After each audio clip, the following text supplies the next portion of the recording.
Salut tout le monde, SoUp organise des lives Twitch tous les jeudis à 20h30. Vous trouverez le lien de la chaîne en description. Je vous invite aussi à rejoindre la communauté Discord pour être tenu au courant des événements et des thématiques. À bientôt. Et bonsoir à toutes et à tous et bienvenue sur ce nouveau live SoUp Twitch. Comment allez-vous ce soir? Est-ce que vous me recevez 5 sur 5? Je teste la nouvelle configuration avec le nouveau micro et je réalise que la caméra est pas du tout centrée. On va se régler ça de suite. Alors je vois les fidèles au poste, Dabalonski, Terre Sauvage, et nous avons Sluwap qui nous rejoint également ce soir. Lorenzo également. Comment allez-vous? Hop, on recentre la caméra et voilà, c'est mieux. Et donc c'est sur de la Synthwave que nous commençons ce live Twitch parce qu'il va s'agir de composition Synthwave ce soir. Et coucou à Christophe qui nous rejoint au sein J-Music également. Et Sluwap me demande, mais ça va super, merci. On ne voit plus la voisine. La voisine. Je ne vois pas ce que tu veux dire, Terre Sauvage. Du coup, je me questionne sur ce qui peut être au niveau du cadre vidéo. Alors, j'aimerais bien une petite précision. Et coucou à LBTOR qui nous rejoint également. Et Brain Bugman qui nous rejoint. Dis donc, on a du monde ce soir, ça fait plaisir. On voit plus la fenêtre. Et oui, la fenêtre. Pardon. Ben oui, mais j'étais quand même un petit peu à gauche et puis je me suis mis ce SM sur pied. Initialement, j'étais avec le micro cravate que vous voyez là, mais je trouve que le son du SM est quand même carrément plus chaleureux. Hein, vous entendez ma voix suave et chaleureuse. La Synthwave se ramène du monde, moi y compris, nous dit Sluwap. Eh ben top. Alors, justement, je me suis posé la question avant de commencer ce live en me demandant est-ce que je fais un petit peu de recherche parce que j'ai pas du tout l'habitude de composer de la Synthwave. Et j'ai pris le parti, dites-moi ce que vous en pensez, de faire de l'analyse, donc écouter un petit peu de Synthwave avec vous, pour essayer d'en déduire quelles sont les architectures principales, quoi, tant rythmiques que mélodiques, et pour pouvoir essayer de concocter notre propre Synthwave à partir de notre analyse. Hein, ça c'est un petit peu inédit parce que généralement, soit je suis sur de la composition sur des styles sur lesquels je suis à l'aise, et donc là la question ne se pose même pas, soit j'ai déjà composé sur des styles sur lesquels j'étais pas forcément à l'aise, mais je faisais un peu de prépa, et là je me suis dit, mais tiens, en fait on va faire la prépa avec eux, comme ça on va faire de l'analyse, on va essayer d'écouter, voir un petit peu les caractéristiques. Écoute analytique, effectivement, Terre Sauvage. Et coucou à Sirius, le grand-père, qui nous rejoint également. Ok, bon, et du coup, on va commencer gentiment. D'ailleurs, c'est sur une petite playlist YouTube de Synthwave, libre de droit, hein, pour pas se faire striker par le copywriting, que nous avons commencé ce live. Et donc, du coup, je vous propose de réactiver un petit peu le son. On va s'écouter un petit peu et on va essayer de dégager les caractéristiques de la Synthwave. Et bonsoir à NoJay qui nous rejoint également. Alors, tchac, je passe la petite fenêtre YouTube ici. Je partage l'écran. Et donc, on s'écoute un petit peu de Synthwave et on regarde du coup les caractéristiques. Alors, déjà en termes de texture. Oh, peut-être même en termes de tempo. D'ailleurs, alors je vais me permettre de reculer sur une autre track parce que celle-ci me paraît un peu lente par rapport à de la Synthwave traditionnelle.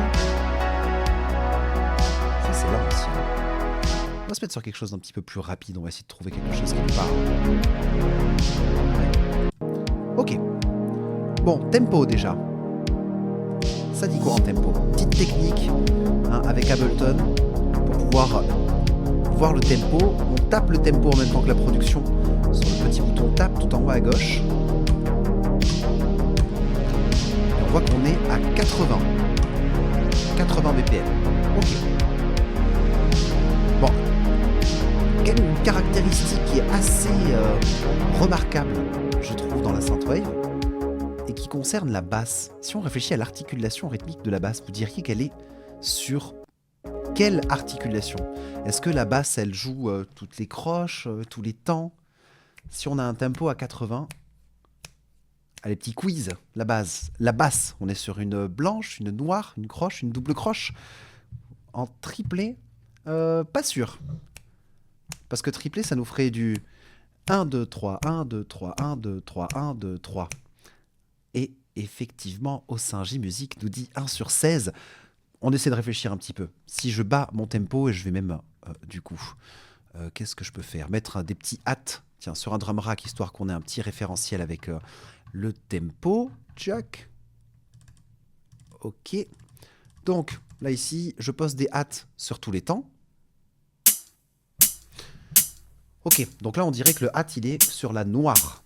On l'a sur tous les temps. Ok, et coucou à Thierry Basse qui nous rejoint.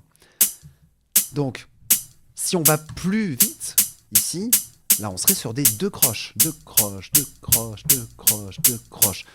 Sauf que, en ayant écouté la synthwave là à l'instant, on voit que la basse, elle fait taca taca taca taca taca taca taca taca. Et en fait, on est sur du 4 doubles. 4 doubles, 4 doubles, 4 doubles, 4 doubles. On est effectivement à 1 sur 16. Donc, ok, bah déjà on commence à se sortir des petites infos. On a un tempo à 80, on a une basse qui est articulée en 1 sur 16, on a des textures de synthé qui sont bien caractéristiques aussi. On a souvent, d'ailleurs on dirait qu'ils appartiennent à quelle famille de synthé, ces synthés qu'on peut entendre. On refait une petite écoute, et je vous écoute.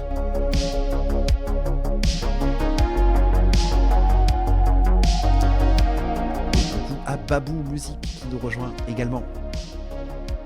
Années 80, Christophe, effectivement. On a beaucoup de pads, de synthé atmosphérique aussi. FM nous dit Osinji Music. Et effectivement, DX7. Eh oui, effectivement. Là, je pense qu'on va d'ailleurs aller chercher le VST de chez Arturia DX7 pour pouvoir avoir des textures qui vont correspondre. Alors là, pareil, 2 écoles, je vais vous laisser voter, tiens. Soit on se permet d'aller piocher quelques petits VST par-ci par-là, soit on se dit, on se met en mode full Ableton et on compose qu'avec du Ableton, pas de VST. On pourrait s'amuser à faire ça aussi. Mais je vous avoue quand même que le petit DX7 de chez Arturia, surtout pour de la synthwave, il me semble parfaitement approprié. Et coucou à NoJ Dudufrutti qui nous rejoint également. Jupiter, Juno, nous dit NoJ, effectivement, en termes de référence, très bonne référence. D'ailleurs, dans la suite Arturia, vous avez les VST. Juno, si je raconte pas de bêtises, et Jupiter aussi. Alors, je vais regarder ça. Tchac, ouais, Juno et Jupiter, effectivement. Le Vital, on pourrait faire effectivement des synthés avec Vital sans problème. Et oui, régale-toi, nous dit Graille avec les VST. Le CS20 aussi. Nous dit-on dans le chat, Babou Music de Synthwave, ça envoie. Ouais, effectivement, le CS20, ça pourrait être fort sympathique. Et je crois que personne ne m'indique de me contraindre aux outils full Ableton. Alors sachez aussi que la production qu'on va concocter ensemble aujourd'hui sera mixée la semaine prochaine pendant la masterclass par Neil Hartmann. Du coup, dans le cadre de la sortie de la formation mix de musique électronique, du coup, il nous fera le plaisir d'être avec nous pour la masterclass de la semaine prochaine. Et donc, il réalisera le mix de la production que nous allons faire aujourd'hui. Donc, un peu de pression, un peu de tension. Il va falloir qu'on fasse quelque chose de la qualité. Ok. Maintenant, intéressons-nous un petit peu à la batterie. On va se réécouter la track. On écoute la batterie, on essaye d'en déterminer la position des kicks et des snares. On s'imagine qu'on a un tempo de 80. Alors le kick, il est où? Le kick, je vous écoute.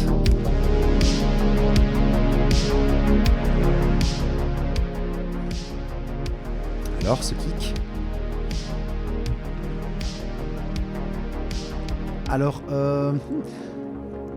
oui, en partie, je dirais, Osinji Music, mais à mon avis, il va être sur le 2 et le 4 aussi. Et coucou Cupik qui nous rejoint et qui commence une formation fin de mois. Ça fait plaisir d'avoir de nouveaux participants. Composition Synthwave donc ce soir. Force on the floor nous dit Babou Music. Effectivement, moi j'aurais tendance à dire que le kick il est là sur tous les temps. Sauf que du coup tu vas avoir le kick sur tous les temps. On a vraiment le pied qui frappe chaque fois. On l'entend l'attaque un peu du kick. Même par-dessus le snare. Et donc le snare, lui, serait positionné sur le 2e et 4e temps de la mesure. Si on compte, hop, donc, on remonte un peu. 1, 2, 3, 4. 1, 2, Un kick sur tous les temps, un snare sur les deuxième et quatrième temps de la mesure. Ok, les hats, ils nous disent quoi là?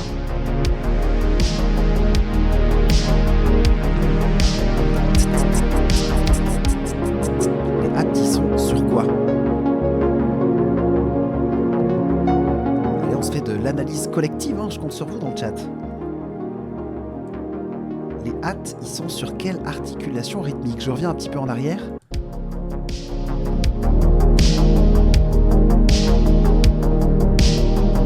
Tout à fait, très bien vu, Babou, Graille, Osingy Music, effectivement, on est sur la double croche, on est sur 1 sur 16.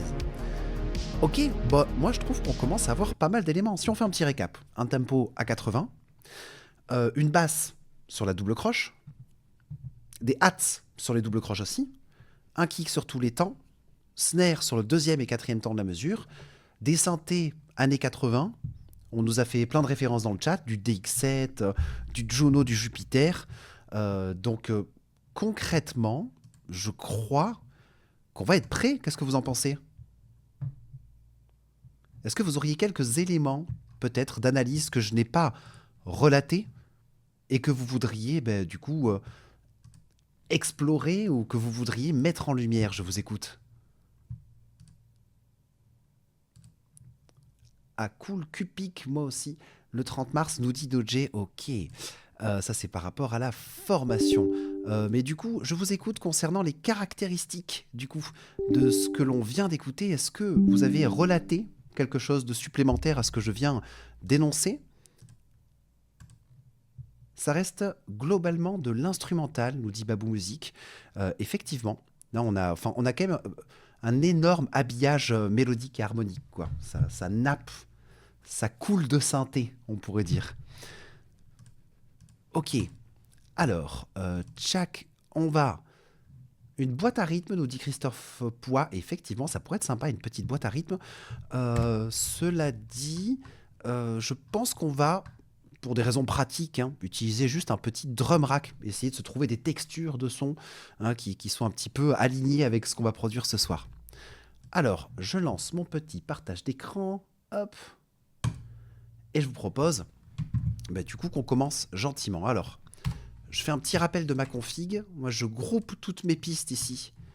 Et ces pistes, je les groupe dans un groupe OBS. Alors là, il faudra faire comme si de rien n'était. Ça me permet juste d'envoyer ce groupe vers le live Twitch. Du coup, sans ce groupe, vous n'entendriez rien. Donc, faites comme si ce groupe OBS n'existait pas. Si c'est la première fois que vous venez, on va composer directement au sein de ce groupe pour faire en sorte que vous puissiez bien entendre et en bonne qualité sur le live. Ok. Bon, moi je vous propose qu'on commence par une petite batterie, histoire d'avoir un petit support rythmique. Moi je trouve ça vraiment sympa, surtout quand on fait un petit peu de l'exploration stylistique, de commencer à poser une assise rythmique, poser une base de batterie sur laquelle on va poser après les synthés, plutôt que de faire l'inverse. Ou des fois on peut se faire avoir sur l'articulation qu'on va prendre avec nos phrasés de synthé qui peuvent ne pas coller avec la batterie dont on a déjà déterminé les caractéristiques. Et donc vu qu'on a quand même des caractéristiques qui sont bien trempées, bien marquées, je vous propose qu'on commence par ça. La mélodie, elle est à jouer au MIDI. Alors, la mélodie, on va la faire dans un clip MIDI, pour répondre à ta question, Graille. Mais là, pareil, le choix s'offrira à nous de est-ce qu'on le fait au clic et à la souris, ou est-ce que j'utilise le petit contrôleur MIDI que vous voyez. D'ailleurs, je peux passer en plein écran pour que vous puissiez voir ça. Hop, devant vos yeux ébahis, ici. Donc du coup, j'ai un petit clavier sous la main aussi, s'il y a besoin de faire du phrasé en direct. Auquel cas, je vous préciserai si je fais à la souris ou si je fais du phrasé en direct. Ok, je compte sur vous aussi. Si vous avez des questions, vous n'hésitez pas à m'interrompre dans le chat. Mika en majuscule, caps lock en gros. On simule quelqu'un qui crie « Mika !» Et du coup, je prendrai soin de lire vos questions, bien évidemment, et de prendre le temps d'y répondre. Ok, bon, on commence par une petite batterie alors. Je pourrais faire de l'exploration de drum rack et de kits qui sont déjà fournis par Ableton, mais j'ai une partie de moi qui sait que j'ai déjà fait un drum rack qui porte un nom assez rigolo, hein. D'ailleurs, j'aurais peut-être dû le renommer avant ce live. Il s'appelle 11BB Tuerie avec beaucoup de i, et dans lequel j'ai juste compilé énormément de kicks, snares, hats, de timbres divers et variés. C'est un petit peu mon 4x4, mon outil général quand je veux faire de la batterie et de l'exploration. Donc ici, je prends une piste MIDI vide, j'applique mon petit drum rack. Ok, kick et snare, tu les fais en séparé ou tu peux faire tout sur un même clip avec un kit, nous demande Grail. Et bien là, pour le coup, je vais tout faire sur un drum rack. Tu vois, j'ai un drum rack. D'ailleurs, petit rappel du drum rack, hein, pour ceux qui ne connaîtraient pas. Ici, dans les batteries virtuelles, vous avez le drum rack. Le drum rack, vous allez pouvoir charger des samples audio dedans. Hein, du coup, je pourrais mettre des kicks, des snares, des hats, etc. Et l'avantage du drum rack, c'est qu'on peut le sauvegarder en cliquant sur la petite disquette. Et comme ça, vous pourrez réutiliser vos batteries sur tous les projets que vous voudrez par la suite. Donc là, ici, j'ai un drum rack qui est déjà fait, que j'ai déjà enregistré, et dans lequel, je vais vous faire une petite exploration, hein, on a beaucoup de samples, des kicks. Hop, on va avoir beaucoup de kicks différents. Alors, celui-ci est très sourd. Et coucou à Zaire, et pas de soucis pour le retard, t'inquiète, hein, vous pouvez arriver quand vous voulez. No stress. Alors du coup, on voit que dans ce drum rack, donc du coup, j'ai plein de snares, plein de kicks, plein de claps. Voilà, c'est un petit peu un outil généraliste, hein, que je me suis préparé avec beaucoup de ressources parce que généralement, vous allez avoir 16 samples sur les kits de base d'Ableton. Si je prends le kit 707 Core Kit par exemple, vous remarquerez que j'ai 16 samples directement dans mon drum rack. Et là, je m'en suis fait un petit peu plus important. Les lettres sur ton drum rack correspondent à l'octave. Alors, le drum rack ici, ces lettres correspondent aux notes avec la notation anglaise. Ici, du coup, tu as Do, Ré, Mi, Fa, Sol, La, Si, Do qui correspondrait à C, D, E, F, G, A, B, C. Et grosso modo, c'est un enchaînement de notes, ici, tout simplement. Tu vois, on part de C, C dièse, D, D dièse. Ça se lit de bas en haut et de gauche à droite. Et donc, on a toutes les notes possibles que peut fournir un signal MIDI. Et donc, du coup, ici, on va pouvoir mettre derrière une note un échantillon audio. Et ce qui fait aussi, c'est côté très pratique du drum rack, que si j'arme ma piste, je vais pouvoir la jouer directement avec mon petit clavier MIDI. Et ça, c'est très pratique. Et coucou à Davol67 qui nous rejoint également. Ok. Bon. On va essayer de se rechercher maintenant dans notre batterie des éléments qui puissent nous faire penser un petit peu à ce qu'on a écouté avec la synthwave. Donc, je crois que ce snare, il me plaisait bien. Ici, on a quelque chose d'assez marqué. Un peu sourd. Donc là, vous voyez, avec le clavier MIDI, tout simplement, je joue un petit peu les échantillons jusqu'à trouver un kick qui me plaît. Beaucoup de bruit blanc derrière ce kick, ça me plaît pas des masses. Ça fait trop acoustique, il y a beaucoup de roues. Moi, je dirais que ça va se jouer entre ces deux-là, hein. Celui-ci, donc on est sur un kit one-shot de chez UZ, et le one-shot heavy ici. Qu'est-ce que vous en pensez ? Et le snare, effectivement, on est d'accord, il marche plutôt bien. J'avoue, je trouve qu'il marche plutôt bien aussi. Donc, déjà, je vais renommer ma piste. On va l'appeler Drums, hein. Soyons propres, soyons professionnels. Et ensuite, si je veux écrire ma batterie directement dans un clip MIDI, ce que je peux faire pour voir où est-ce que j'étais avec mon clavier MIDI, c'est tout simplement laisser le doigt appuyé sur la note sur laquelle je suis, ici. D'ailleurs, on était parti sur ce kick. Et les notes qui sont jouées apparaissent en rouge dans un clip MIDI. Donc, là, ici, je vois que le kick que j'ai joué, c'est celui-ci. Donc, je le duplique sur tous les temps. On se met notre snare, celui-ci, qui est le snare 6. Hop. Sur le point 2 et le point 4. Deuxième et quatrième temps de la mesure. C'est mieux, le deuxième, c'est Wassim. Et coucou Wassim, ça fait plaisir de te voir. Là, je pense qu'en vrai... Alors, est-ce que... Ouais, le snare, il tape quand même un peu fort en vrai. Hein. Peut-être qu'on pourrait baisser juste un poil le snare. Je vais juste baisser un poil le volume du snare directement ici. Hein. Super intuitif le drum rack, effectivement. Et d'une puissance déconcertante. Hein. Là, on ne fait que gratter la surface, mais concrètement, on peut aller vraiment très loin dans le drum rack. On pourrait se faire des chaînes d'effets directement intégrées dans le drum rack. Enfin, il y a pas mal de possibilités. C'est très, très puissant. Donc, ici, on a une batterie qui me semble correcte. Ok.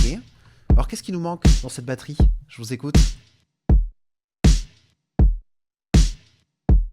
Mettre le snare un peu plus grave. Alors, on pourrait, si on voulait justement prendre ce snare qui est joué et le mettre un peu plus grave, il faudrait qu'on aille dans... hop. Ah oui, soit Controls Transpose, soit je vois que j'ai la transpose qui est directement disponible ici. Donc, du coup... Et effectivement, il nous manque les HH, les hi-hats. Beaucoup à davioter. Donc, le snare plus bas, par contre, je suis pas convaincu. Alors, c'est peut-être parce qu'il est en warp beat. Hein. On va passer en... Non.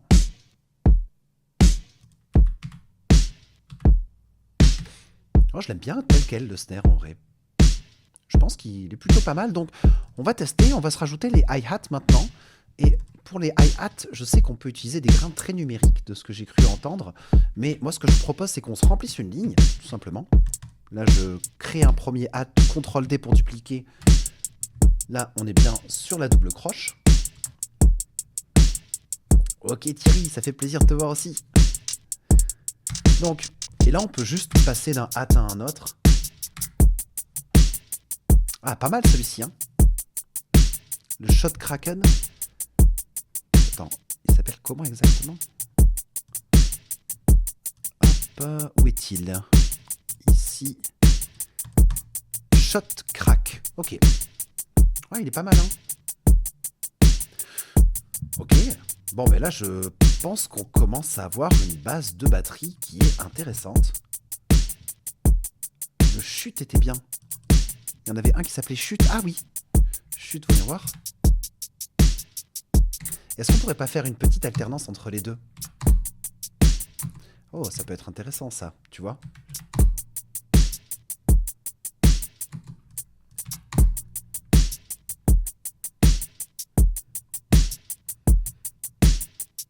Ouais, ça peut être intéressant d'alterner les deux, tu vois. Alors là, vu que je compose que sur une mesure, bah forcément, ça tourne un petit peu en boucle. Donc là, je clique sur Fold d'abord pour ne voir que les notes que j'ai composées hein, devant mes yeux ébahis. Et ensuite, je vais cliquer sur Duplicate ici pour pouvoir dupliquer l'espace de composition et avoir un petit peu plus de matière. Et donc là, du coup, la matière qu'on avait composée sur une mesure, là maintenant, je l'ai sur 4 mesures.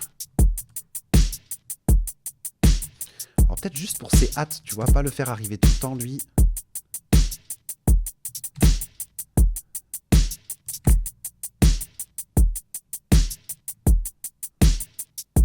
Ok. Alors effectivement, je crois que c'est Christophe qui en a fait mention un petit peu plus tôt. Il y a quand même une sacrée reverb sur la snare dans les sons qu'on s'est écoutés. Je vous propose qu'on repasse un petit peu sur l'écoute, juste pour réécouter un petit peu les batteries. Et je crois qu'il y avait une sacrée reverb des familles. Hein.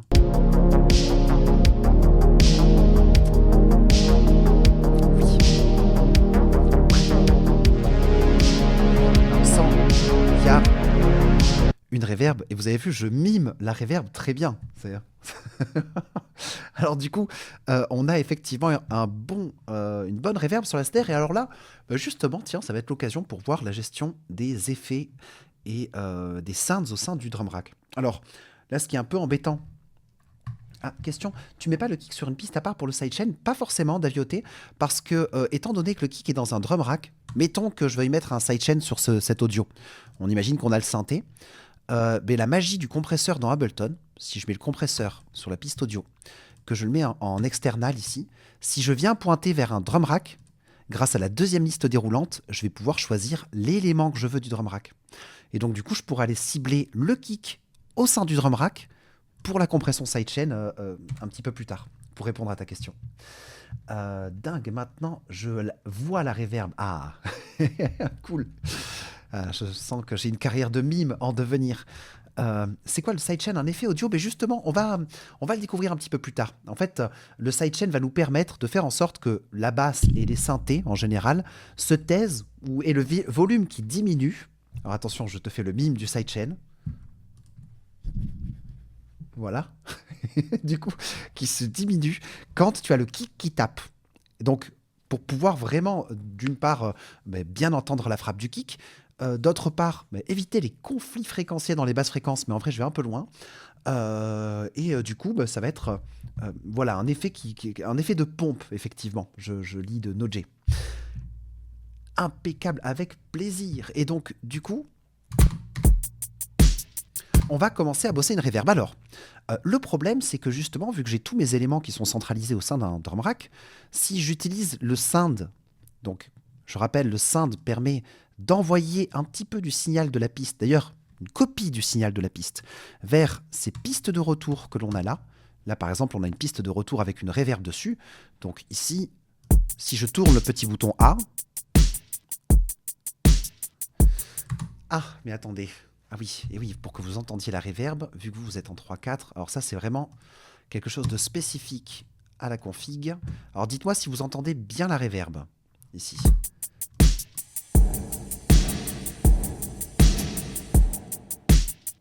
Est-ce qu'ils sont pas trop aigus, les hi-hats? Et c'est une bonne question, Terre Sauvage. On peut essayer de les pitcher un petit peu vers le bas. C'est une bonne idée. Et vous avez bien entendu la reverb, super. Donc là, je peux aller sélectionner le hat. Alors pour pouvoir voir les éléments joués dans le drum rack, vous verrez que vous avez un petit carré jaune.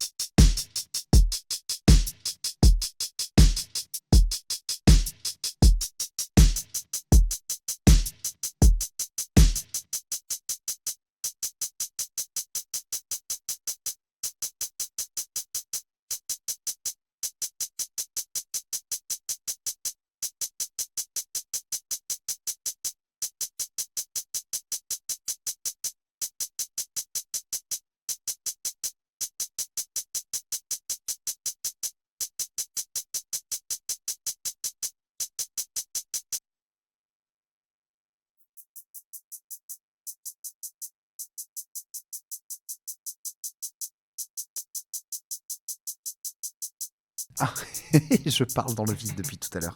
Excusez-moi, j'avais pris le temps de tousser et du coup vous m'entendiez plus. Est-ce que vous m'entendez bien? 5 sur 5. 5 sur 5, 1, 2, 1, 2, 1, 2, test. Oui, ok.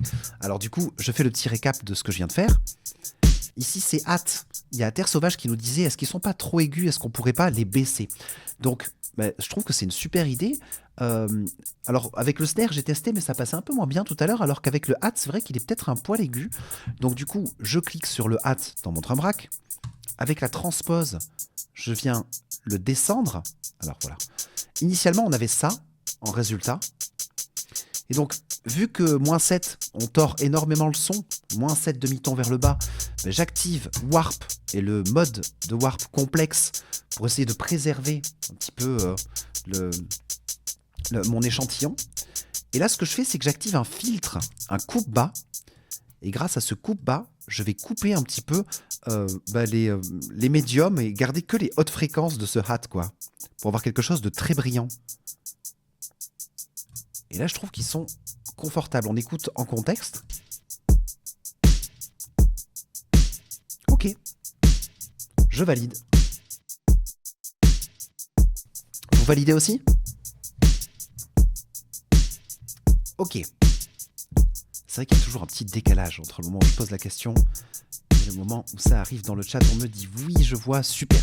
Alors maintenant, ce qu'on va faire, c'est qu'on va essayer de réfléchir donc à cette histoire de snare. La reverb, pardon, sur le snare.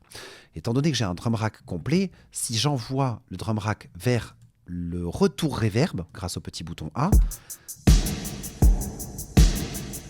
ça m'applique la reverb sur tout le drum rack. Et nous, c'est pas ce qu'on veut. On veut la reverb que sur le snare. Donc du coup, ce que je vais pouvoir faire, c'est cliquant ici sur la liste des chaînes du drum rack, et en cliquant ensuite sur S et R, ici, et I/O.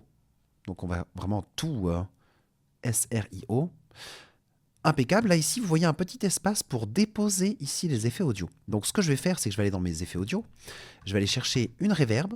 Hop. Je vais venir l'appliquer. D'ailleurs, je me demande, depuis Ableton 12, on a la hybride reverb qui marche très très bien aussi. Non, on va rester sur une reverb classique de Ableton. Je prends la reverb, je la fais glisser ici dans les effets audio du drum rack. À partir de là, je peux paramétrer ma reverb. Et donc là, je vais de suite la mettre à 100%. Pourquoi je vais la mettre à 100%? Parce que je vais pouvoir doser l'envoi de la reverb pour chacun des éléments de mon drum rack grâce à ce petit fader horizontal ici. Donc du coup, je mets la reverb à fond et je sais qu'on va vouloir une reverb relativement large. Donc du coup, je vais monter un petit peu le decay. Et par défaut, la reverb, elle coupe les hautes fréquences qui rentrent dedans. Donc là, je vais enlever le high cut ici pour pouvoir vraiment prendre toutes les hautes fréquences et être sûr d'avoir la reverb qui s'applique bien sur, par exemple, mes hats ou mes snares ou que sais-je. Donc là, on va faire un petit test. Maintenant qu'on a la reverb qui est directement dans mon drum rack, j'identifie mon snare qui est ici. Et à partir de là,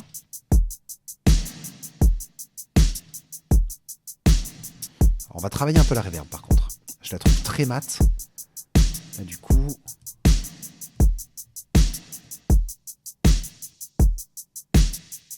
là je viens de couper un petit peu les basses fréquences et les bas médiums de la reverb pour avoir vraiment une reverb très claire, très brillante. Voyons voir maintenant si on en applique un tout petit peu sur les hats, ici.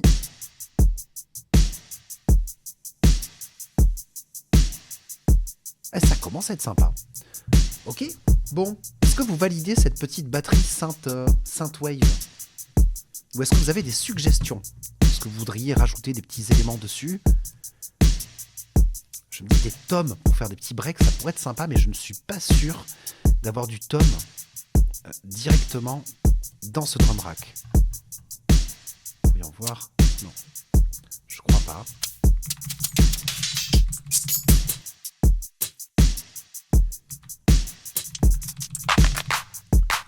Ouais, un fil d'Avioté, effectivement, ça pourrait être intéressant. Du coup, et question, pardon, de Grail, du coup, si tu touches pas le synth des autres, ça le met pas. C'est ça, exactement. En fait, si j'utilise le synth de la piste elle-même, ici, ça va envoyer toute la piste vers ce synth, et donc, du coup, toute la batterie. Alors que si j'intègre la reverb directement dans mon drum rack ici, je retrouve, tu vois, synth petit a, alors que là, c'est synth A majuscule. Et ça permet d'envoyer chacun des éléments au choix, hein, justement pour doser du niveau d'envoi avec ce synth petit a, vers la reverb qui est au sein du drum rack. Et donc là, on est en train de pimper, si je puis me permettre, un petit peu ce drum rack et lui permettre d'envoyer une reverb sur n'importe lequel de ces éléments. Alors effectivement, un fil, je me demande, tu vois, là je vais faire une nouvelle piste MIDI et je me demande si on pourrait pas se prendre des toms, tu vois, pour les fins de 4 mesures, pour faire des toum, toum, toum, toum, tu vois, des petits trucs sympathiques. Est-ce que vous auriez un kit de batterie à me recommander avec des jolis toms? Est-ce qu'on a des drummers parmi nous? Est-ce qu'il y en a qui sont chauds de la batterie et qui voudraient recommander un petit kit? On a tous des kits préférés sur Ableton. Donc, est-ce que vous n'avez pas un petit kit à me proposer avec des jolis tomes dedans? Est-ce qu'on n'a pas un kit entièrement rempli de tomes? Non. 909, nous dit Grail. Ok. Après, si vous avez d'autres suggestions, n'hésitez pas. On va déjà écouter un petit peu les tomes de la 909 pour voir. En contexte.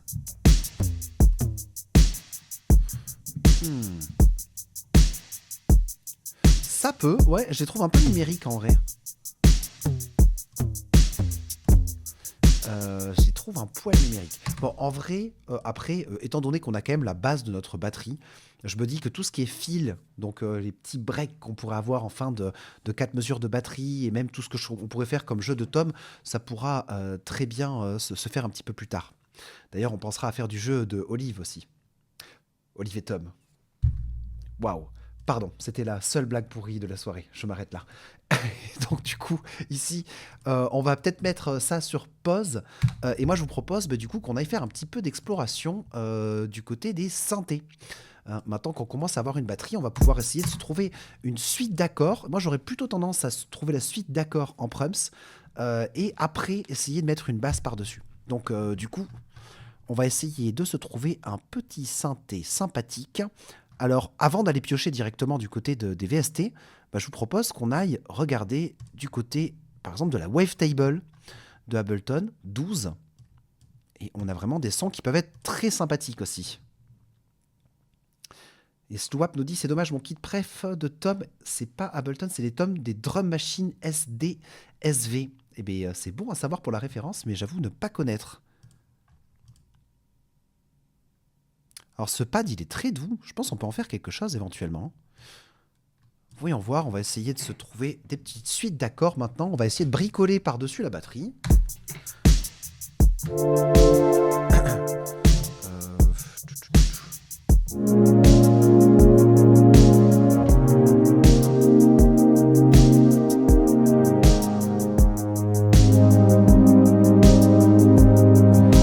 Tu mets un pouce pour la blague. Tom pouce. Davio, très bon. J'aime cet humour. Donc là, maintenant qu'on commence à avoir des synthés, alors je suis peut-être pas convaincu par la texture de ce synthé.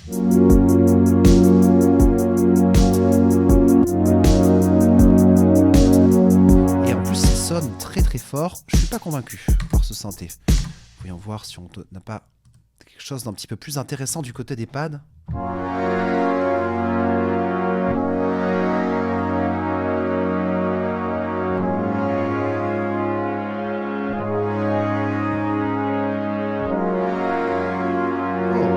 C'est ça.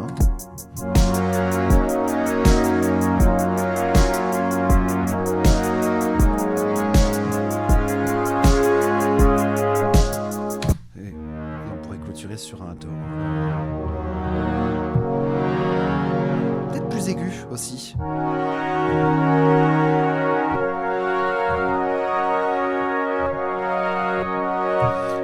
Est-ce que ça vous parle ce synthé? Est-ce que ça vous convainc? Pas du tout. Est-ce qu'on part directement sur du DX7? Parce qu'en vrai, je sais que si on dégaine le DX7, à mon avis, et même sans s'embêter, en partant directement du côté des Electric Pianos, ouais, moyen, nous dit Terre Sauvage. Ah, il est super cool le synthé, nous dit Slowap. Ah, on a divergence d'opinion dans le chat. T'es obligé de prendre style piano pour la mélodie. Non, je pourrais prendre ce que je veux. D'ailleurs, moi, j'irais plutôt piocher du côté des keys, ici. Alors ça pourrait être intéressant, mais voyons voir.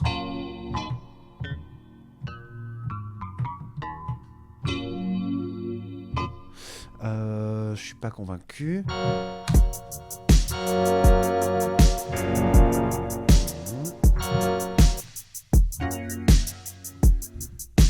N'empêche que le synthé d'Ableton, il était pas mal en vrai, moi je trouve. Le DX7 est dans Ableton? Non, c'est un plugin externe de chez Arturia.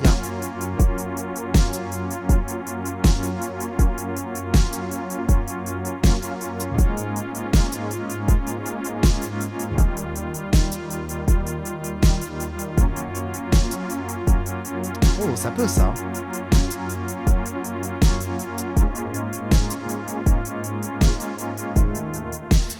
Est-ce que ça peut... Après, il y a un vibrato qui me plaît pas trop. Il y a un vibrato qui me plaît pas trop. Alors, je suis pas un connaisseur du DX7, pour être transparent avec vous. Et donc là, il faudrait que nous explorions un petit peu pour voir où est-ce qu'on a nos modulations. Est-ce que c'est pas lui? Non. Il y a quand même une LFO qui est quelque part. Il y a des émulations free de la DX7. Le Dexter, il me semble, nous dit Davioté. Eh merci pour la petite précision. Ah, mais celui-ci est vraiment bien. Il faudrait juste qu'on arrive à enlever cette vibration. Alors, où est cette LFO? Est-ce que c'est pas lui? Non, c'est pas lui. Alors, si on a des connaisseurs du DX7 sous la main, je suis preneur. Personne ne voit ça, mode level, non, cutoff là, ça va être pour ouvrir mon filtre. Portamento là. J'ai l'impression que la vibration est synchro avec cette section globale. Pitch band. Non, polyphonie. Je suis pas convaincu.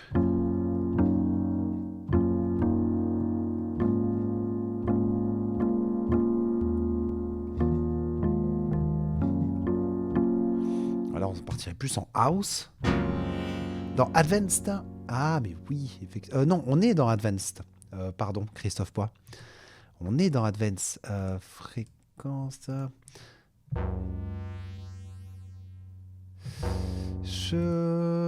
Bon, tant pis, hein, du coup, là, c'est là le côté un petit peu déplaisant de jouer sur des synthés dont on n'a pas la pleine maîtrise. Hein. C'est que là, typiquement, je serais sur du sérum, je pourrais identifier directement le petit LFO ou la petite vibration, où est-ce qu'elle se situe pour pouvoir la supprimer et préserver le timbre qui me plaît dans ce synthé.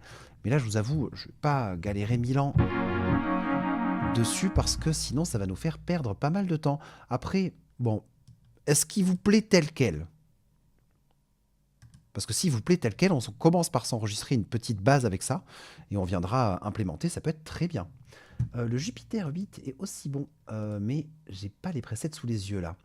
Node.j, et effectivement, pour aller jeter un petit coup d'œil du côté du Jupiter, allez, on fait un petit tour sur Jupiter. Ici. Oui. Bah, rien que le premier preset en vrai.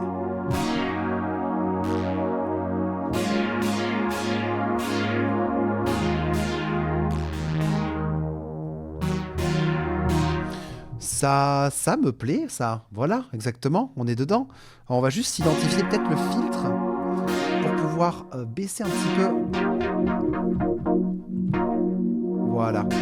Qui ne se révèle pas trop dans les hautes fréquences. Comme ça, on pourra jouer avec ce paramètre, hein, le cutoff, pour lui donner un petit peu plus de définition dans les hautes fréquences. Et alors, pour la suite d'accords, est-ce que la suite d'accords que je fais actuellement vous plaît ou est-ce qu'on teste autre chose ?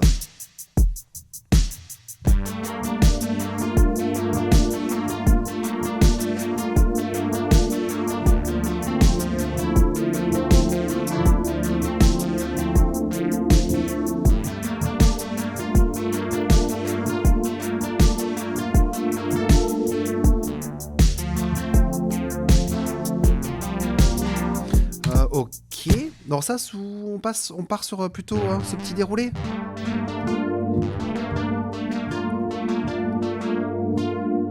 Après, du coup, on partirait sur un Ré.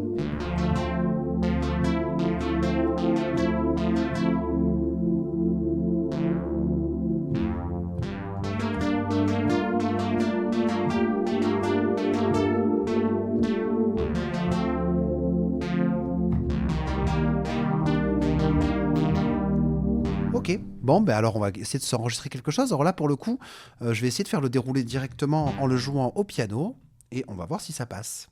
Ok, c'est parti.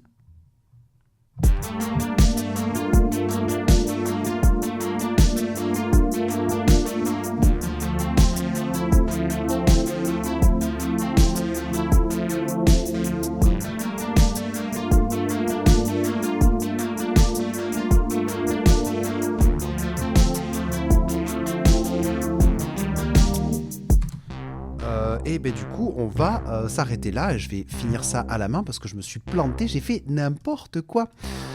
Déjà, ce qui est cool quand on fait un petit enregistrement, hop, autorisé, tchac. Il y a eu le bot qui s'est emballé et il a vu le mot violent et il a considéré que c'était violent. Du coup, il a coupé le message. Désolé, Grail. On voyage, là, on prend la bagnole et on roule, mais parfait. Donc là, je vais essayer de quantifier déjà ce que j'ai commencé à jouer. On voit que la grille me semble appropriée pour la quantification. Donc un petit CTRL U directement, comme ça.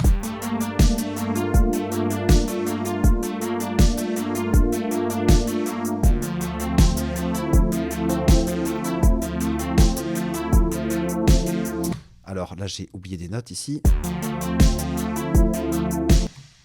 Hop.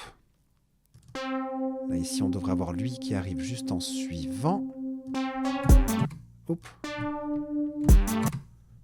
Et là, on est avec des notes qui sont relativement petites. Hein. Ok.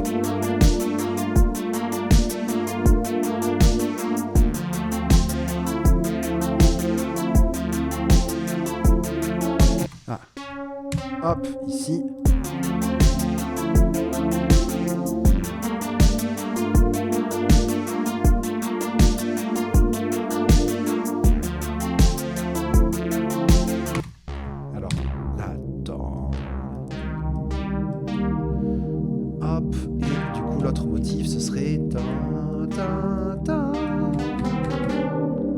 Et là, on a le motif total.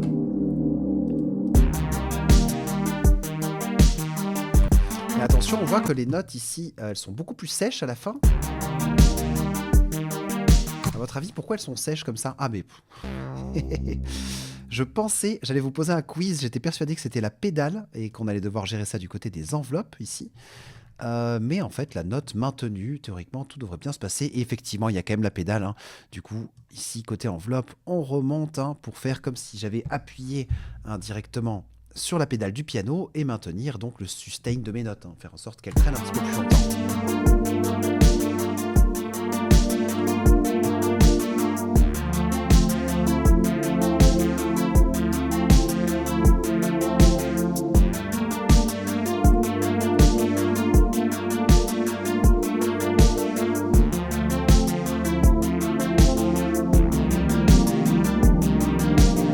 Par contre, il nous faut relever la pédale ici.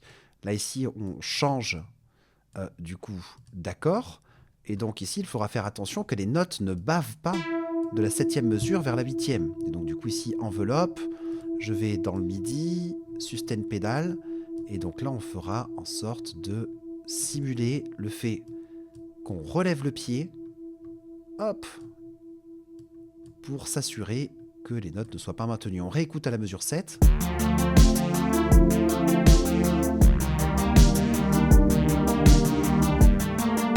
Très bien. Ok, bon. Est-ce que ça vous plaît ce petit départ? Hop. Est-ce que vous avez des suggestions? Moi, ce que je ferais peut-être avant d'ajouter une basse, ce serait de rajouter d'autres synthés par-dessus. Essayer d'étoffer un petit peu ce qu'on a pour avoir quelque chose de vraiment bien complet, quitte à ce que après, lorsqu'on commence à travailler notre arrangement, on vienne épurer un petit peu, ne garder que certains synthés, en faire apparaître d'autres à certains moments. Mais du coup, peut-être essayer de construire un peu plus de volume et rajouter peut-être des éléments mélodiques. Parfait, nous dit NoJ. Et bien du coup, let's go. Je vous propose qu'on se duplique le Juno, parce que le Juno nous a bien vendu du rêve. Hein. Et du coup, on va aller explorer un petit peu du côté des presets du Juno. Et on va voir qu'est-ce qu'on pourrait rajouter par-dessus. Donc, hop. Eh bien, on va pas rajouter lui, je vous le dis. On va aller piocher du côté des keys, ici. Hop. Et on écoute.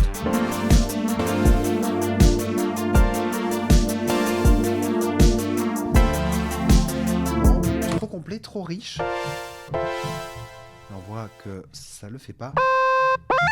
Là, on est sur du monophonique. Ici.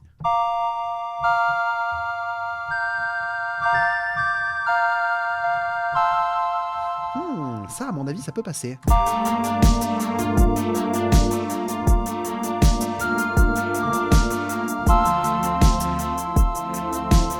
Peut-être pas. Un peu trop aigu, peut-être plus grave. Un joker de sax, ça serait possible? Tu veux dire intégrer du saxophone directement? Un genre de saxophone? On peut voir si on a ça. Alors, je pense pas qu'au Juno... Ah! Brass and Wind ici, tu crois?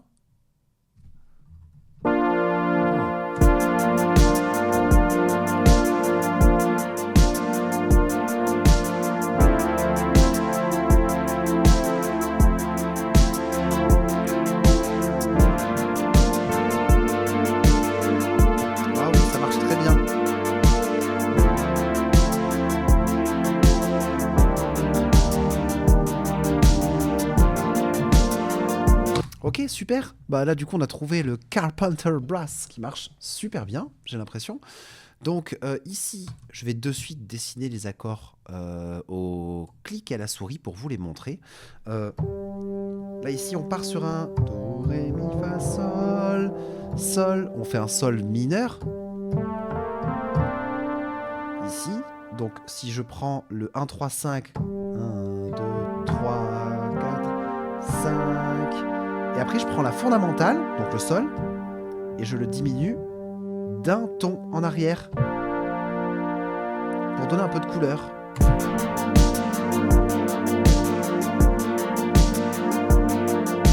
Ok, donc là déjà on va pouvoir se dessiner cet accord. On sait qu'on va dessiner sur 4 mesures, donc j'augmente le lens ici. Hop. Ok. Et c'est parti. D'ailleurs, c'est sur 8 mesures. 16 même. Après, donc on est sur un Sol majeur. On a diminué la fondamentale d'un ton. Ensuite, on est sur un Ré mineur. Sauf qu'on l'étire un petit peu ici. Hop. Ouais, on va essayer de se faire lui chacun.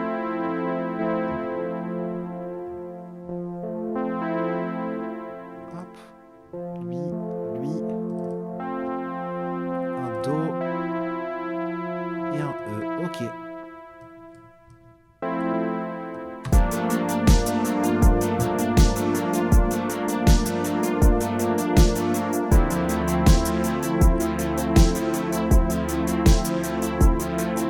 Alors là, étant donné que le synthé se répète ici, on pourrait être tenté de dupliquer juste ces deux accords, mais ce qu'on va essayer de faire, c'est de les enrichir un peu, pour pas qu'on s'ennuie.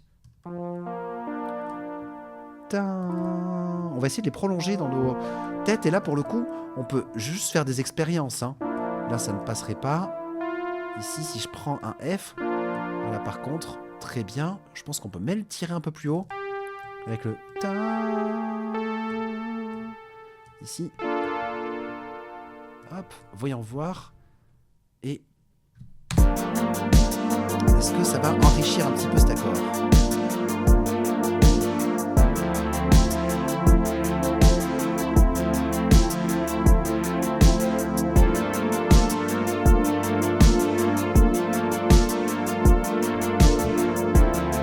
Là ici on pourrait faire un ta ta. Voilà. Et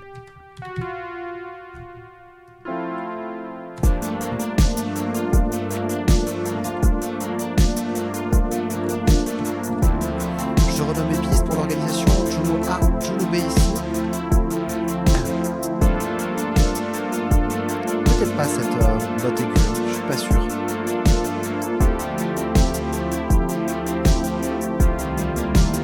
Non, ça ici non.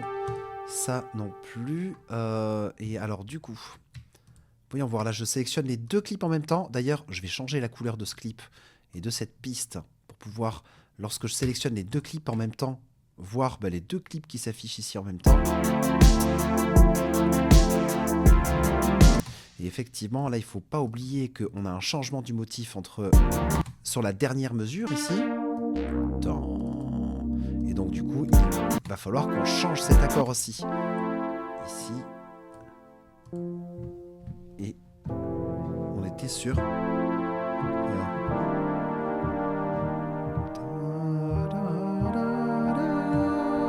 Ok.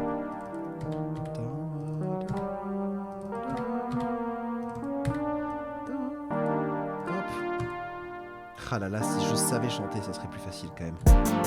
Ok, on s'écoute le résultat.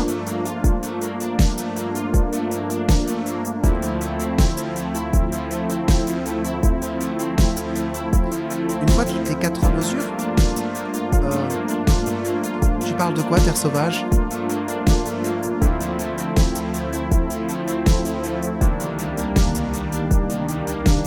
Tu parles du motif au niveau des accords? Une fois toutes les 4 mesures? Ou l'aigu. Ah! Et oui, bah je crois que c'est ce qui se passe, étant donné qu'il n'est pas sur les 4 premières. Du coup, donc tu as 4 mesures sans cette note aiguë. Ici. Là, à partir de la 5e, tu as elle qui arrive. Ah, d'accord, c'est ici. Peut-être. Ok, alors, Jack. Ici, on s'écoute.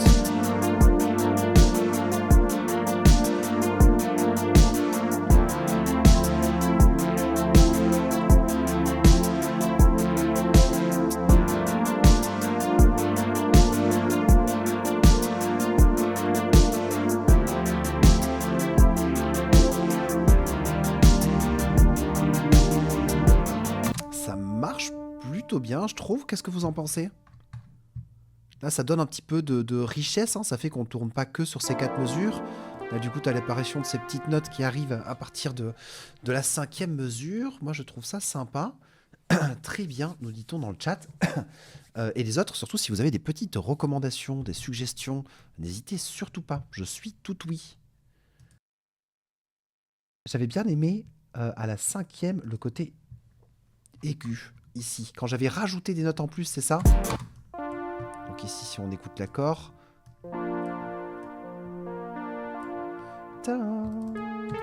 Ici. Vas-y, on se teste ça. Hein. Hop. Et comme ça, du coup, ça induirait une descente avec les notes aiguës ici, tu vois.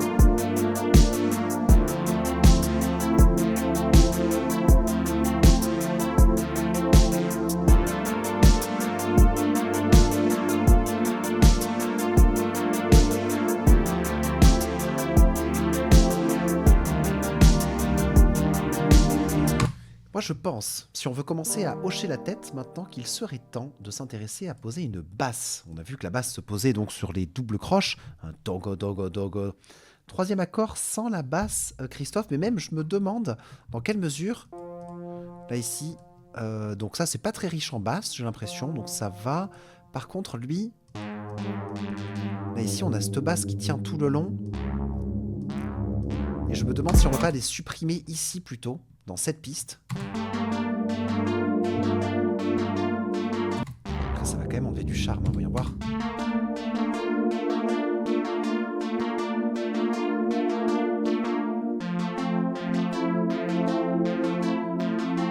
Ah, toi tu disais le 3e accord en fait, d'accord, ici le 1, 2, 3, ici...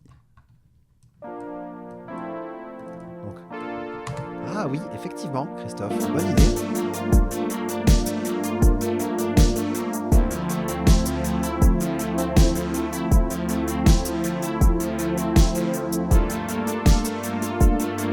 Ouais, non, carrément.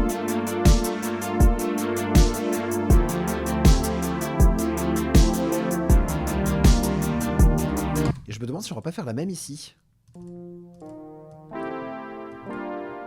Ouais, exactement. Ok, maintenant on va essayer de réfléchir à une petite basse. Alors du coup, clic droit, insérer piste MIDI. Est-ce qu'on irait toujours du côté du Jupiter? Bah, étant donné qu'il nous a vendu du rêve jusqu'à maintenant, j'ai envie quand même d'aller voir un petit peu du côté des basses qu'il nous propose. Ici, c'est un petit peu flué. Ah mais je suis pas sur la bonne piste. Waouh. Non. Non plus.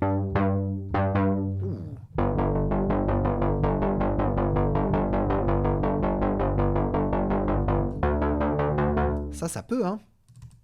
Ça peut. Et du coup, vous allez voir, plutôt que de s'embêter à mettre des notes à la double croche, ce que je vais faire, c'est que je vais tout simplement poser des notes complètes. Et là, on va faire une petite magouille des familles. Ok.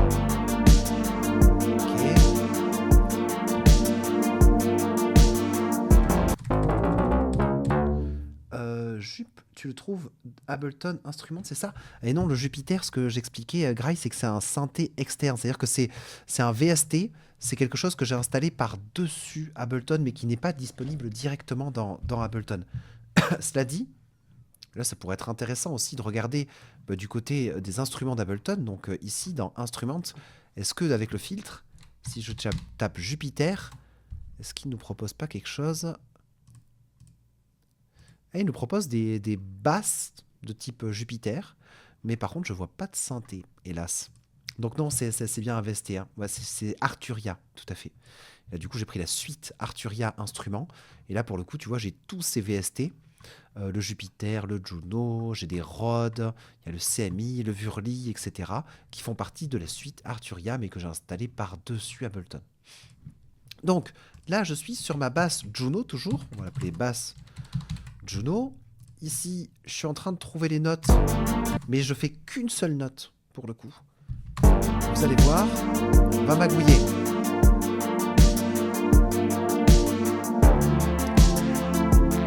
Et il est payé en graille, tout à fait.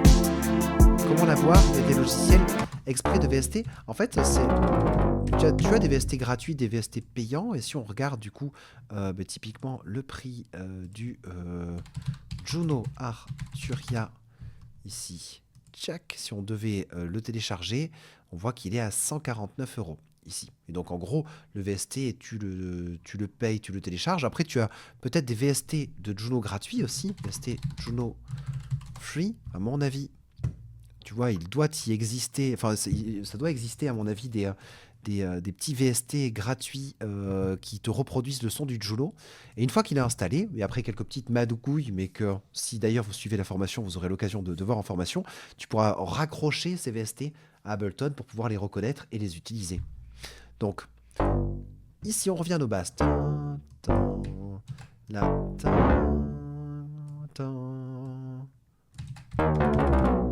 Et donc là, pour pouvoir avoir mes doubles croches, ce que je fais, petite magouille, donc ce que je disais, je mets un effet MIDI, un arpégiator sur ma basse.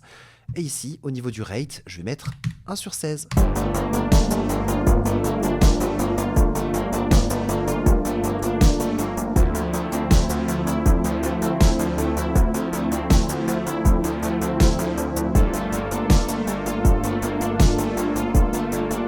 Ah mais ça commence à marcher. Ça commence à marcher. On va déjà s'écouter, tiens, la basse et la drum. Et on va voir un petit peu ce qu'on peut faire dans Juno, là, pour pouvoir donner un petit peu de corps à cette basse. On a notre cutoff ici. Ok.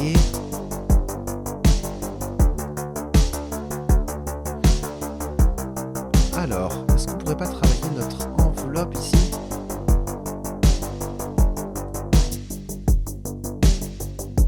Voilà. Et si je diminue le decay pour avoir quelque chose d'un petit peu plus sec.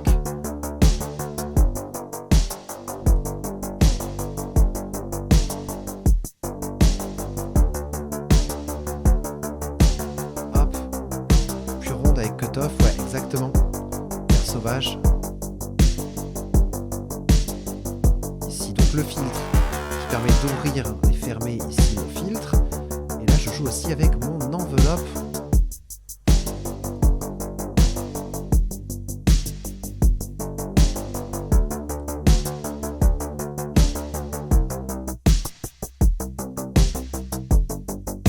Voilà, bien sèche, on baisse un peu la release. Ok, on s'écoute ça maintenant avec le premier synthé.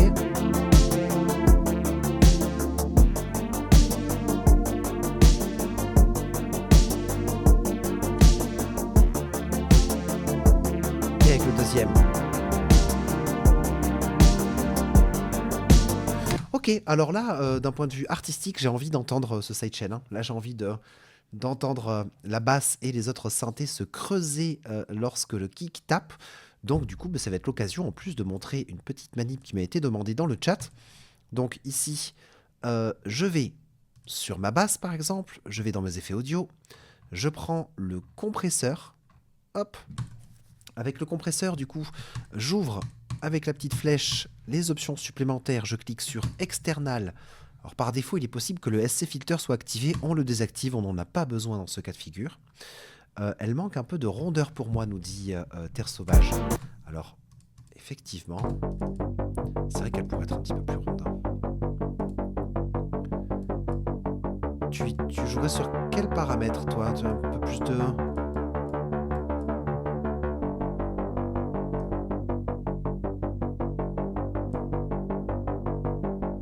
Enveloppe 2, elle correspond... Non.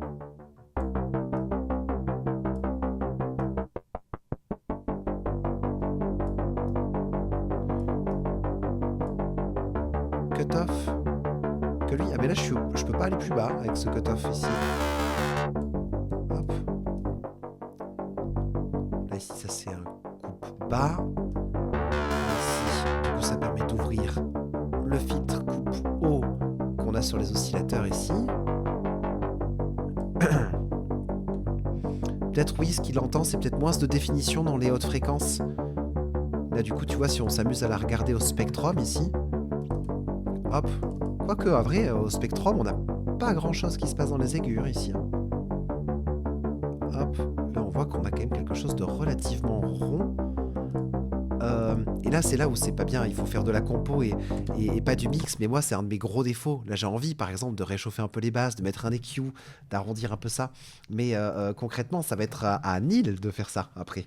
C'est Neil qui va s'occuper de mixer la track et qui va s'amuser avec tout un tas de plugins gratuits d'ailleurs, qui vous présentera certains gratuits, hein, du coup, qu'il utilise pour le mix. Et tu nous dis, Terre Sauvage, c'est mieux. Dit un peu trop d'aigu. Ah mais parfait, c'est un peu mieux. Là on a quelque chose d'un petit peu plus rond. Super, alors on se met en place ce sidechain. Donc j'ai mis le compresseur sur ma basse. J'ai cliqué sur la petite flèche pour faire apparaître les options supplémentaires. Je clique sur external. Et oui exactement, il faut lui laisser du travail.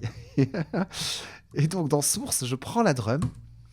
Et alors la petite technique, parce que quand on va aller sélectionner le kick dans un drum rack avec beaucoup d'éléments, c'est dur c'est facile de se perdre.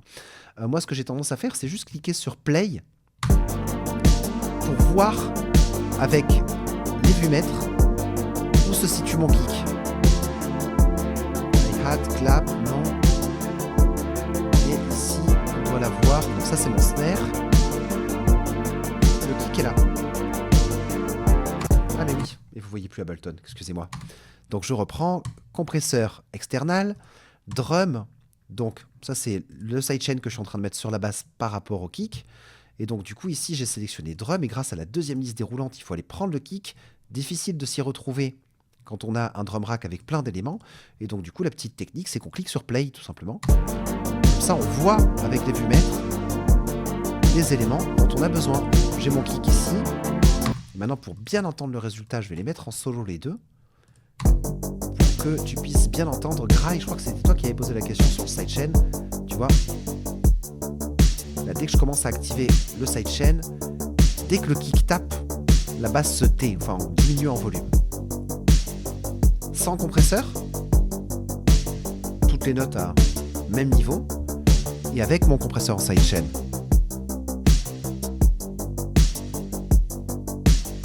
Ce compresseur, je vais le copier et du coup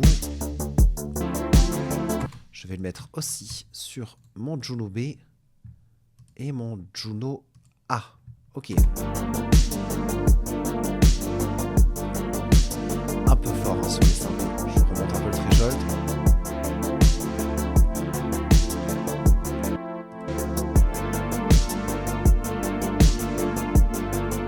Alors ce synthé, il est chouette ici. Mais alors, je vais faire une petite technique d'optimisateur de temps, pour ne pas dire flemmard, pour essayer de lui donner un petit peu plus de brillance. Je vais juste le dupliquer, lui. Toute la piste avec ce synthé. Je prends le clip que je viens de dupliquer. Je sélectionne toutes les notes avec CTRL-A. Et je fais Shift flèche du haut pour monter tout d'une octave. Et donc là, je devrais avoir quelque chose de beaucoup plus aigu. Si on écoute le résultat. Et je pense que les deux ensemble, ça peut être super intéressant.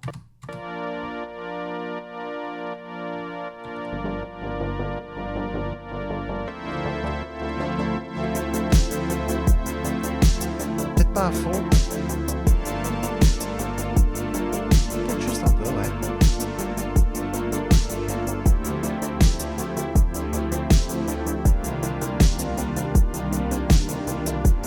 Ok, bon, ça commence à prendre un petit peu de rondeur, un petit peu de forme. En fait, il faut l'écouter en même temps que les synthés pour voir si elles se marient bien. Et oui, effectivement, là du coup, ici, vous voyez que cette petite technique, dupliquer octave du dessus. Puis en plus, on pourra doser, tu vois, du niveau d'envoi, du niveau de volume de cette basse plus aiguë pour donner plus ou moins de corps, de brillance à ce synthé, quoi.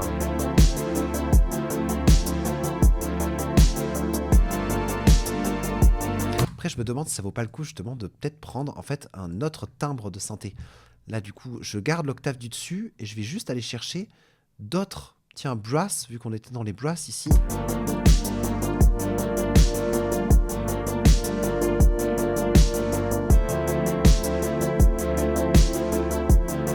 Et là, j'ai envie de tester quelque chose. Je me dis, ce synthé, je le trouve sympa, lui. Mais ce que je pourrais faire, c'est lui faire s'exprimer des accords sur la croche. Alors, comment on peut faire ça?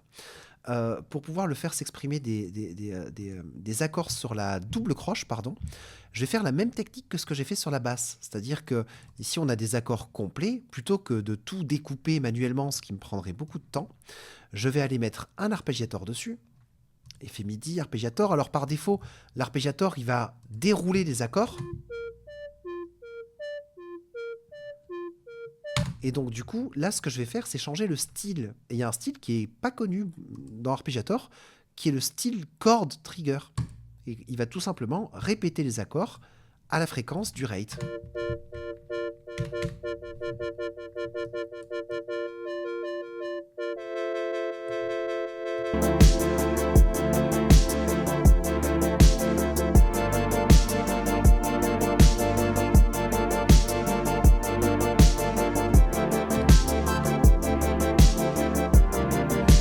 Et du coup, alors je les mets bien en pad, mais maintenant qu'on a une expression de cet accord sur la double croche, ben, je le trouve pas fou en fait. Ouh.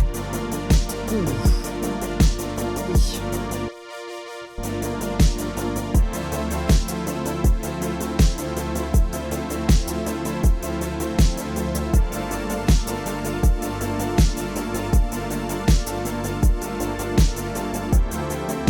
Donc là, avec le gate, je peux changer la longueur des notes qui sortent de l'arpégiateur.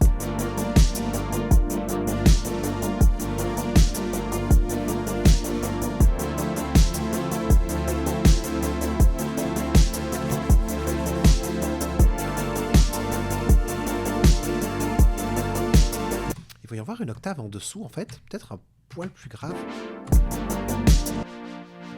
Non, non, il est intéressant aigu. Hein. Il rajoute quelque chose, hein, un peu plus de définition dans les hautes fréquences.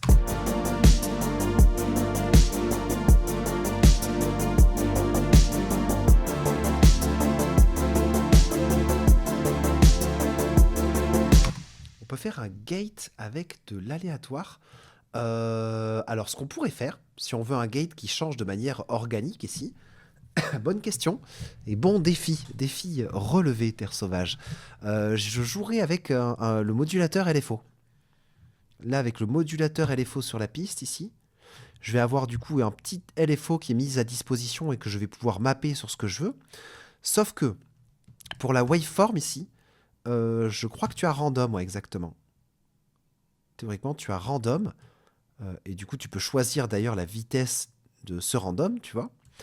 D'ailleurs, ce serait intéressant qu'il change par exemple tous les temps. Donc, je peux mettre un rate en 1/4.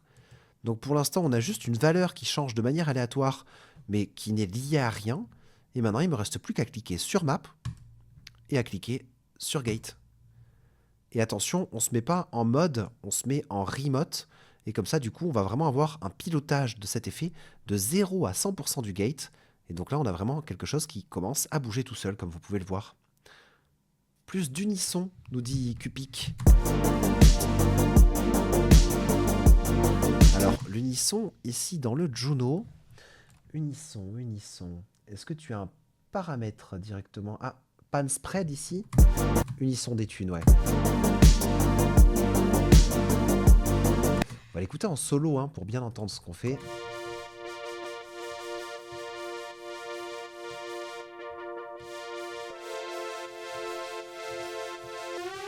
Oh, un peu de portamento. Un peu de portamento, un peu de glide hein, pour glisser d'une note à une autre, ça peut être intéressant.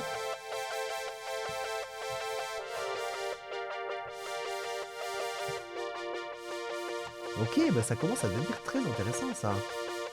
Je sais pas ce que vous en pensez.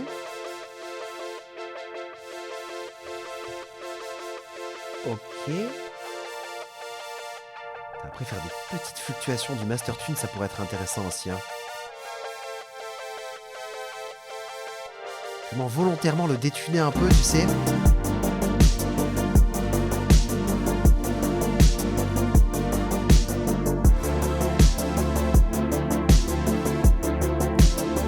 que là, typiquement, si on met plus que ce synthé, c'est là l'intérêt, je trouve, de faire un layer entre plusieurs synthés, c'est que du coup, après, quand on va commencer à construire la track dans l'horizontalité, on pourra vraiment faire des phases où certains se dévoilent juste avec la basse, par exemple, les faire s'exprimer, pas forcément tous en même temps, tout le temps, quoi.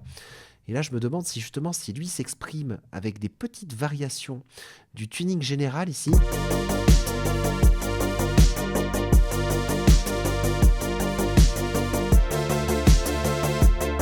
Et j'aimerais bien quelque chose d'un petit peu plus percussif avec ce synthé, en fait, pareil. Hein. On va diminuer le decay, peut-être. Le sustain, pardon. Voilà.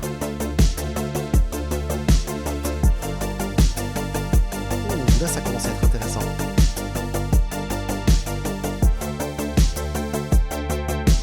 Il y a peut-être un preset de synthé avec l'arpège. Alors là, du coup, la raison pour laquelle il joue des accords et pas un arpège, c'est parce que l'arpégiator est en chord trigger. Mais si l'arpégiator, je le passe en up, par exemple, pour le coup, il va se mettre à dérouler les arpèges. Ça va être très sympa aussi. Hein. Et donc, tu vois, rien que là, en commençant à jouer avec le style, en jouant avec ce petit gate, du coup, qui a des valeurs complètement aléatoires, en passant de up en chord. D'ailleurs, alors je me demande, est-ce que vous pensez, jamais essayé, que je peux mapper le LFO sur le style d'arpégiator? Ce serait incroyable. Mais j'y crois pas trop. Ouais, non, j'y crois pas. Ah, un peu trop d'espoir. Faut les deux dans le morceau, exactement. Et oui, oui, tout à fait. Et c'est pour ça, je trouve que c'est intéressant de mettre l'arpégiator ici, plutôt que de dessiner mon architecture en dur, entre guillemets, dans le clip MIDI. Comme ça, j'aurai la liberté par le biais d'automation, parce que par contre, je peux faire une automation, hein, si je raconte pas de bêtises. Ici, si je vais dans enveloppe, oui, tu vois, arpégiator style. Ah, mais donc, je dois pouvoir faire le LFO avec. Alors, je crois que j'ai une idée détournée. Si je mets un MIDI Effect Track, que je mets l'arpégiator dedans, que je fais apparaître les macros, que je mappe la macro, ici, sur le style, que je l'affecte à la macro numéro 1, ok, et maintenant qu'on est en macro 1, ok, là je peux changer le style directement là, et donc maintenant je peux mapper mon random sur la macro 1. Ah, super intéressant, ça fait une belle expérience, là tous les temps, l'arpégiator va changer de style de jeu.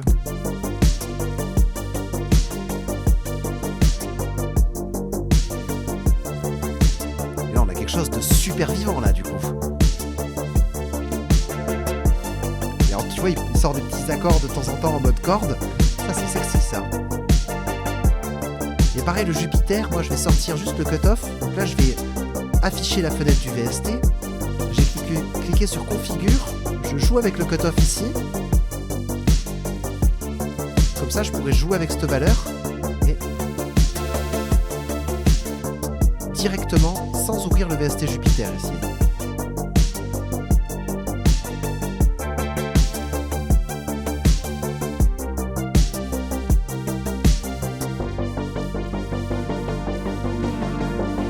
Alors une belle ambiance là, je sais pas ce que vous en pensez. On peut très bien s'imaginer juste des petits filtres, si je groupais tous les julos et que je mettais juste un petit EQ. On va pas le laisser, hein. C'est juste pour les faire disparaître doucement.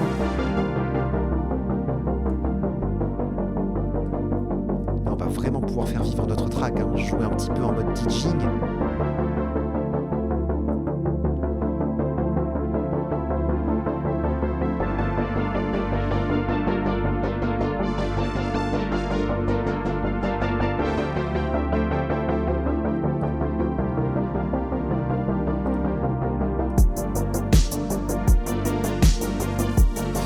Autre truc qu'on pourrait essayer, tiens, juste pour rigoler, les moments où on voudra donner peut-être un petit peu plus de pêche à notre track, là je me suis amusé à grouper tous les synthés. J'ai envie de voir qu'est-ce que ça nous fait un autofilter sur ça. Un autofilter qui est un filtre que je vais pouvoir faire bouger tout seul. Je vais le mettre en 5, on va se mettre en 1/16 à la double croche. LFO, on monte à fond. Alors par contre là on n'est pas parfaitement aligné avec le temps. Ici. Ici, on modifie la phase.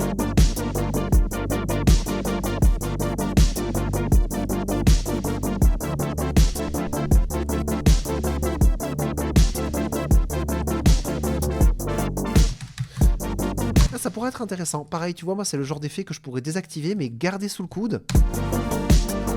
Dès que je vais vouloir plus marquer la double croche, ben, je pourrais l'activer pour avoir quelque chose d'un petit peu plus sec. Et d'ailleurs, ouais, je ferai en sorte qu'il n'y ait pas la basse là-dedans. Mais la basse n'est pas là-dedans. Ok. Est-ce que... Jack... Un peu fort ce judo.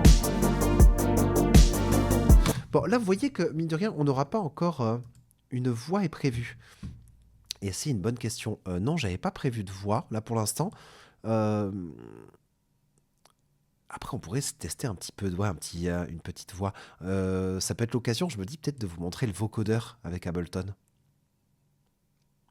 De tester le vocodeur avec un petit synthé. Bon, déjà, en l'état, si on fait un petit bilan, on a identifié un petit peu les codes de la synthwave, le tempo, la structure de la rythmique, la structure de la basse, etc. On a mis un petit peu tout ça en place, et pour moi, on est un peu dans cette phase de recherche où on vient implémenter un petit peu le nombre de nos pistes, on rajoute des synthés, on voit un petit peu s'ils jouent bien les uns avec les autres. On a fait quelques expériences en termes de routing aussi, hein, ici avec ce petit arpégiator sur le Juno, sur lequel on a branché un LFO pour pouvoir lui permettre du coup de moduler automatiquement. Donc on a vraiment quelque chose, et de manière random, hein, on voit qu'on a le style de l'arpégiator, mais on a aussi le gate, hein, et donc la longueur des notes jouées. Cela dit, j'ai baissé le sustain, hein, donc on va avoir des notes qui sont relativement courtes. On va jouer juste sur un tout petit delta de longueur de note, mais ça le rend bien vivant. Et donc là, pour moi, cette matière qu'on a accumulée, déjà, elle va pouvoir nous permettre petit à petit de construire la partie arrangement et de commencer à tester des phases. Typiquement, la drum avec ma basse et juste un Juno. Juste les Juno sans la drum et sans la basse, en mode intro.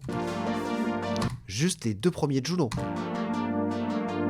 Juste les deux Juno qui jouent à la double croche.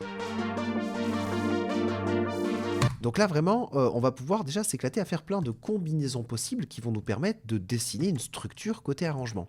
Cela dit, si on reste toujours sur cette mélodie et cette harmonie, d'ailleurs, on n'a pas encore de mélodie. Hein. Là, pour l'instant, on est en train de travailler des... Enfin, à moins qu'on considère que notre premier arpégiator soit la mélodie, mais là, je pense que ça pourrait valoir le coup d'imaginer une mélodie qui joue là-dessus. Et justement, ça pourrait être une voix.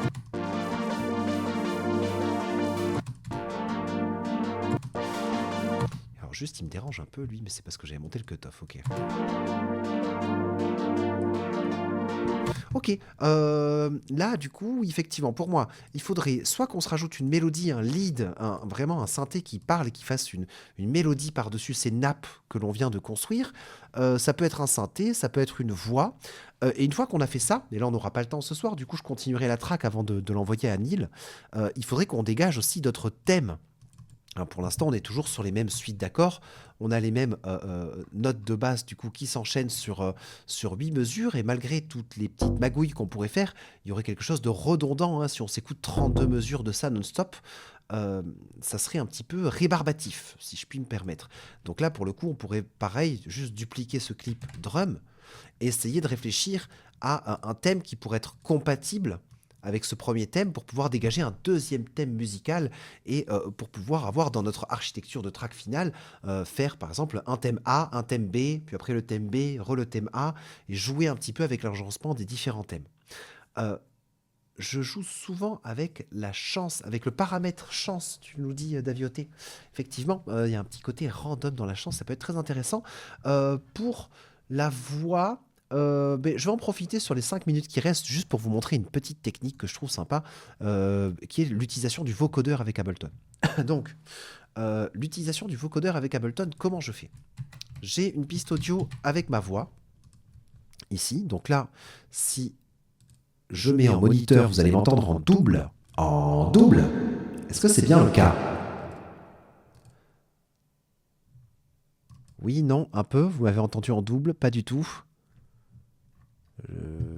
J'attends votre petite réponse. En attendant, je commence à dégager un petit peu cette technique. Vous m'avez pas entendu en double. Ah oui, ah si, ok. Et oui, j'ai même mis de la reverb là, regardez. Reverb. Oh, ouais, 1, 2. Voyons voir avec un peu de delay. Avec un peu de delay. Ici. 1, 2, 1, 2. 1, 2, 1, 2. Test. Ok. Donc, maintenant que j'ai ma voix, je vais venir mettre un vocodeur dessus. Quand je mets le vocodeur, maintenant, vous allez entendre ma voix en mode avec du bruit, ici. À côté de cette voix, wow, horrible de parler en entendant ça, je vais faire une piste MIDI sur laquelle je vais venir mettre un synthé qui va marcher de pair, en fait, avec ma voix pour faire mon vocodeur. Donc ici, je pourrais prendre, mettons, on va se prendre un lead directement de chez Ableton. Ici, on prend un lead. Hop. Très bien. Ici, très important, le lead, il est armé. La voix, elle doit être armée aussi. Je baisse le fader de mon synthé. Et ici, dans le vocodeur, je me mets en external. Et audio from, je prends mon synthé. À partir de là, si je commence à jouer des accords ou à jouer avec mon piano, ben là, du coup, je suis en mode vocodeur. Est-ce que c'est clair pour tout le monde, cette petite technique vocodeur? J'ai presque envie que le synthé soit polyphonique. Donc on va peut-être pas partir dans des leads. On va partir dans des keys. Ouais. Faisons un test avec un accord. Ah, 1, 2. Pas fou. Ici. 1, 2. 1, 2, test. 1, 2, test. Ah, ça peut, mais pareil, je pense que le synthé est pas fou. 1, 2, test. Test vocodeur. On peut tester, hein, ici. Hop, sur ma voix. Je m'amuse à mettre juste un petit compresseur. Hop. Histoire de creuser ma voix quand le kick tape, mais juste légèrement. Là, du coup, si je fais des accords, on m'entend bien. Si je fais des accords aigus, hop, une octave au-dessus. Ah, une octave au-dessus. Ok. Synthwave. Et peut-être avec de la reverb à fond. Synthwave. Synthwave.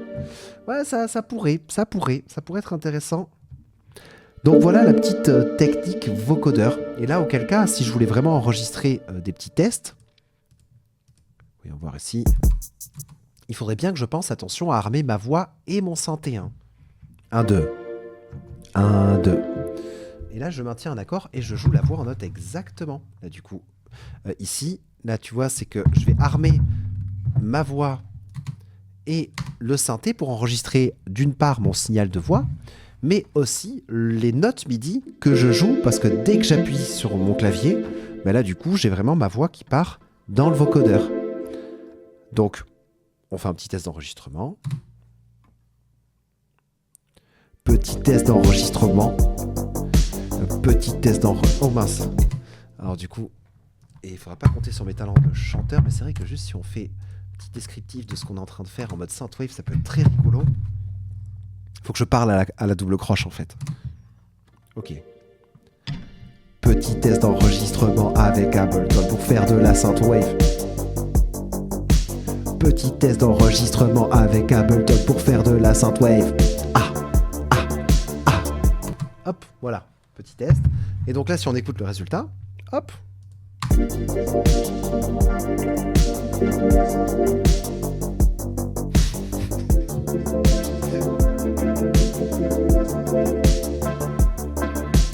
Là, on pourrait s'amuser maintenant qu'on a cette configuration, en plus à changer le synthé à la volée.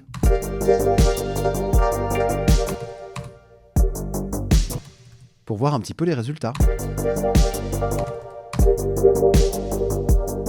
Là, on est presque sur du FX là.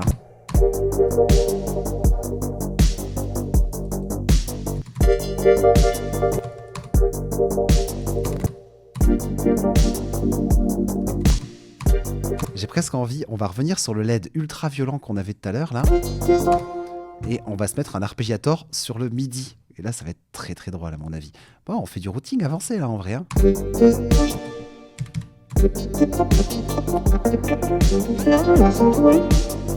Ouais, pas fou, c'était mieux les accords. Bonsoir, j'arrive juste après le comment qu'on fait et c'est cool, ça donne envie. Eh bien, ça fait plaisir de lire ça. Et ben dis donc, c'est fou de voir comment quand on s'amuse, le temps passe vite. Et les amis, il est déjà 22 heures. Il est déjà 22 heures, c'est l'heure de la fin de ce live et c'est vrai que je pourrais continuer jusqu'à 1 heure du matin à avancer la production, mais il faut que je me couche parce que demain je me lève très tôt. Il ne faut pas que je fasse n'importe quoi. Je chante bien, me dit-on dans le chat, merci beaucoup. Je n'y crois qu'à moitié, mais c'est gentil. Ah, c'était un plaisir. Du coup, je vais enregistrer de suite ce petit projet. Check 2026 Twitch et donc du coup Synthwave. Je vais l'avancer et je le transmettrai à Neil pour qu'il puisse le mixer pour la masterclass de jeudi prochain. C'était un grand plaisir de composer cette petite séquence Synthwave avec vous. J'espère que vous avez pris autant de plaisir que moi et que surtout vous avez appris des petites techniques sur la route. Hein. Le but c'est que je puisse répondre à vos questions et vous apprendre des petites techniques de production. Et du coup, effectivement, ceux qui sont en formation me retrouvent demain pendant la masterclass.